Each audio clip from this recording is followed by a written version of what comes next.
Hey Scrap Mechanics, Space Norse here. I've been getting a lot of messages in my Discord lately asking me to do a tutorial on how to build a basic auto turret using Fant Mod. For this tutorial, I'm going to be using Scrap Mechanic 060 Test Branch and the Fant Mod 12.3 Test Branch Edition. This is the auto turret we're going to be making. It's just a real simple one. Has batteries for the unit facer, spuds for the spud gun, some teleport pipes to keep them filled, basic logic setup, and I got a couple, or actually 3 ToteBot capsules out here. We're going to pop those, and we're going to watch this thing go to work, and then we'll get started with the tutorial.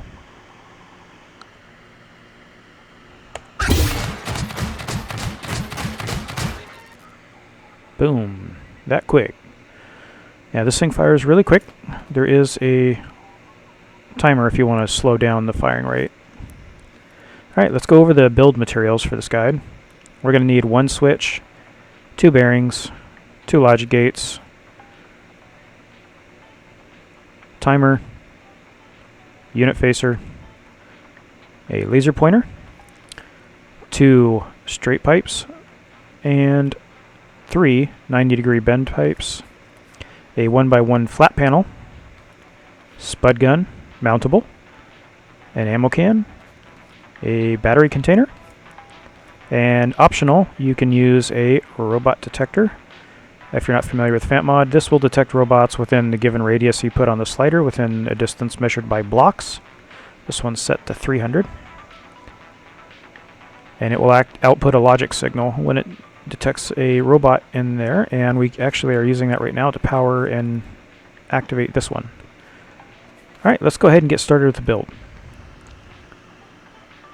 First thing, we're going to make the base for this.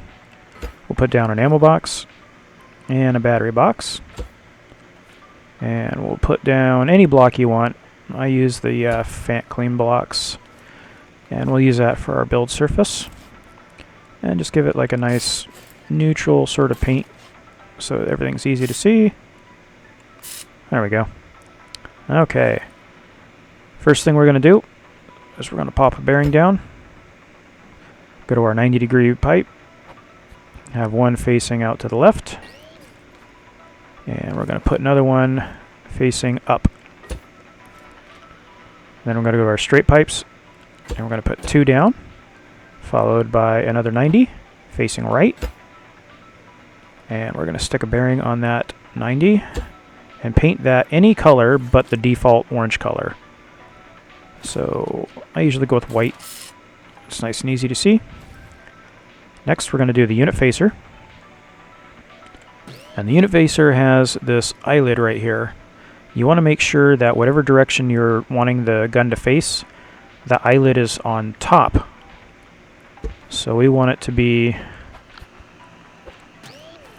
kind of like this, but actually want the eyelid on top. So it takes a little bit of playing with the block's orientation to get it.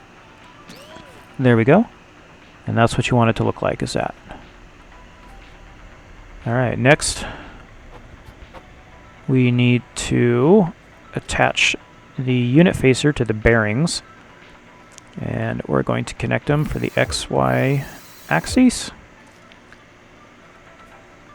And that is why we paint this bearing, because the unit facer will differentiate between which bearing controls the X and Y axes based on one being colored. And we always want to paint the top one by the unit facer. Very important, the unit facer needs to be right above the pivot bearing on the same axis, and also the same this way too. So they should be the same, and the unit facer will be right in the middle of the 2 axes. Alright, next step is a laser pointer. There we go. We're going to stick it right in front of the unit facer. Just have it stick out right there. You can see there's a little laser. And when stuff comes in contact with it, it outputs a logic signal.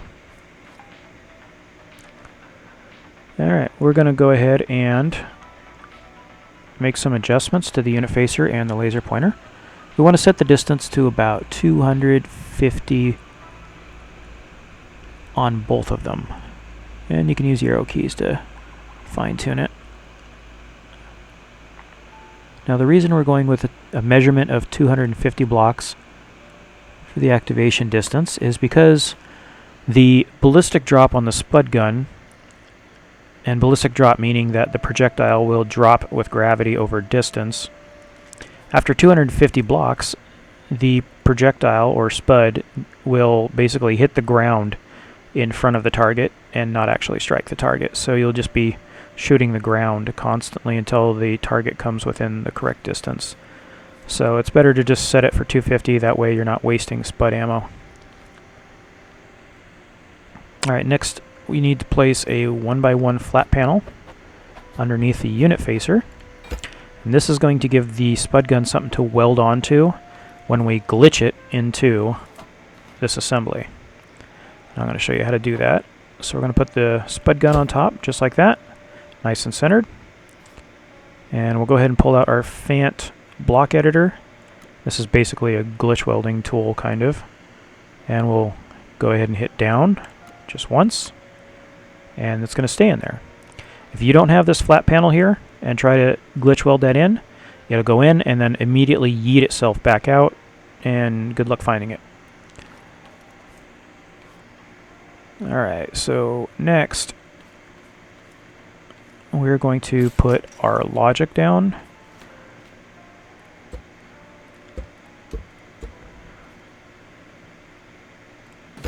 Oop. There we go, rotate that. So 2 AND gates, and then we're going to put our timer in. Change this AND gate on top to a NAND gate. Then get out our connection tool, and we're going to connect them from the AND gate to the NAND gate to the timer to the AND gate. And this will trigger a pulsing loop. You can see it better if we slow down the pulse, and this will actually help us control fire rate. And to stop that, or have control over it, we can put a switch on it. And we'll bring the switch to the AND gate, and that'll allow us to turn it on and off. Alright, next we're going to connect the switch to the unit facer. And for this part you want to pay attention real close, because direction matters on how you wire these things, what goes to where, to make sure it functions correctly. So it is the unit facer to the AND gate, the AND gate to the spud gun, the laser pointer to the AND gate, in that order. Also, is an optional step, if you want to get rid of the laser and have it be invisible, it'll still work, but be invisible. You can go take this AND gate to the laser pointer. Now it's invisible. It will still work just the same and only show up when it fires. So it kind of almost looks like tracer rounds coming out when it fires doing that, and I like it that way. So now if you click on, you'll notice it doesn't activate because there's no bots. And it will not activate until there's a bot. And there's color schemes you can use to track different units. If you paint the switch red, it'll track you as the player. Default orange will track bots.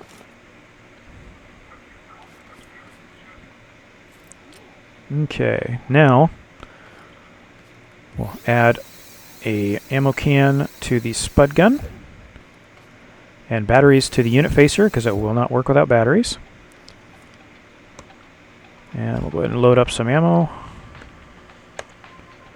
and load up some batteries. Okay. And then we want to test it. I'm going to just get a couple of bots.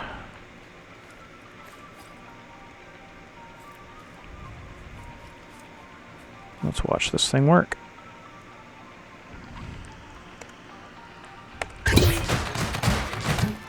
Perfect. Firing rate's a little slow, so we'll go ahead and just turn it back down again. Do a little troubleshooting with that and just test it out.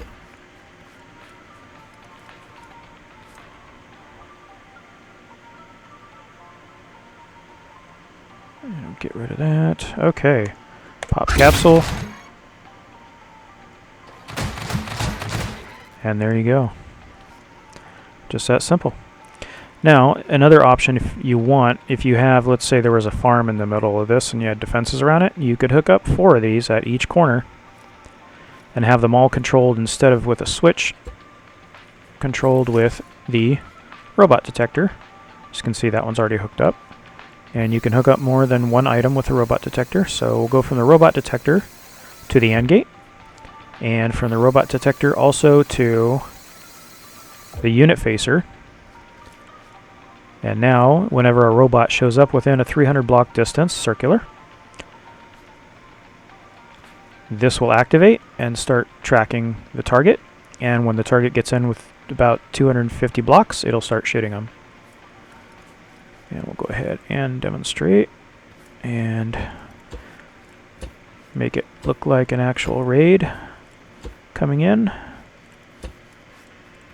Have some serious bots coming in. Okay. Let's pop capsule. Watch the action. And notice it makes really quick work of them. Didn't even get close. Nice. Now with the Fant teleport pipes, you can, instead of using the regular pipes, these are just teleporter pipes. So if you have a teleport pipe in and a teleport pipe out from your ammo and battery source, they'll automatically fill these up, and they have to be each painted the same color. You can additionally add a filter, so any item you put in here, the pipe will only accept that item. And they have their own inventory, and they will fill into this and then into the container. And you can put those on anyone and then just paint them. And I think spuds and yellow for batteries. And there you go. Alright guys, that's how to build a basic Fant Mod auto turret. I hope you guys enjoyed it and have fun with it. Bye.